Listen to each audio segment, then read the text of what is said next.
تحقیق یہ بتاتی ہے کہ مرد کی آنکھیں جب اس میں خواہش پیدا ہوتی ہے نا، ایک زہریلا مادہ نکلتا ہے، زہریلا مادہ نکلتا ہے. آپ دیکھو غور سے کسی چیز کو، نظر لگتی ہے نا، سب کا یہ تو معمول ہے، نظر لگتی ہے، وہ اس کی نظر لگ گئی، اس کی نظر لگ گئی، تقریباً سب لوگ مانتے ہیں نظر لگتی ہے، اور اسلام بھی کہتا ہے العین حق، نظر لگتی ہے.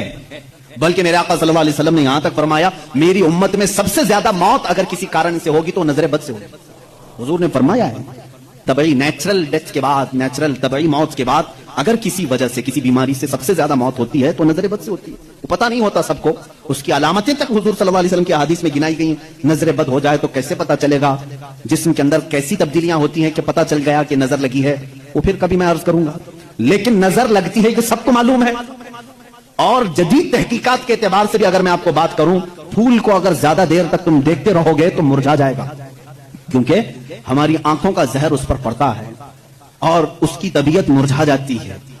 وہ جتنا اپنے ٹہنی میں لگ کر کے جتنی دیر تک تازہ رہ سکتا ہے، تمہارے ہاتھ میں آنے کے بعد اتنی دیر تازہ نہیں رہے گا، کیونکہ کچھ بیکٹیریا ہمارے اندر ہیں اور آنکھوں سے نکلنے والی چیزیں بھی ہیں. اسی طرح سے عورتوں کا جسم اتنا نرم ہے اور نازک ہے کہ باہر کے زہریلے مادے ان کے جسم پر پہلے اثر کرتے ہیں، مردوں کے جسموں پر کم لیکن عورتوں کے جسموں پر زیادہ اثر کرتے ہیں.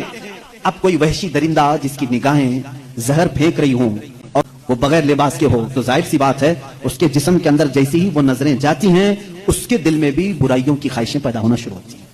ایک طرفہ نہیں ہوتی یہ سب چیزیں، اس کے اندر جو خرابی آئی وہ اس کی آنکھوں کی وجہ سے. اسی لیے میرے آقا صلی اللہ علیہ وسلم نے فرمایا فَإِنَّ الْعَيْنَ تَزْنِي، آنکھ بھی زنا کرتی ہے. حضور صلی اللہ علیہ وسلم نے فرمایا آنکھ بھی زنا کرتی ہے. اب مجھے بتاؤ میرے عزیزو، اسلام نے اتنی جو حفاظت کی ہے عورتوں کی، اس کو تم کہہ رہے ہو زور زبردستی ہے؟ اسلام دین فطرت ہے، صرف وہی بات کرتا ہے جو انسان کے لیے سوٹیبل ہو، جو تمہارے جینے کے لیے اچھا ہو.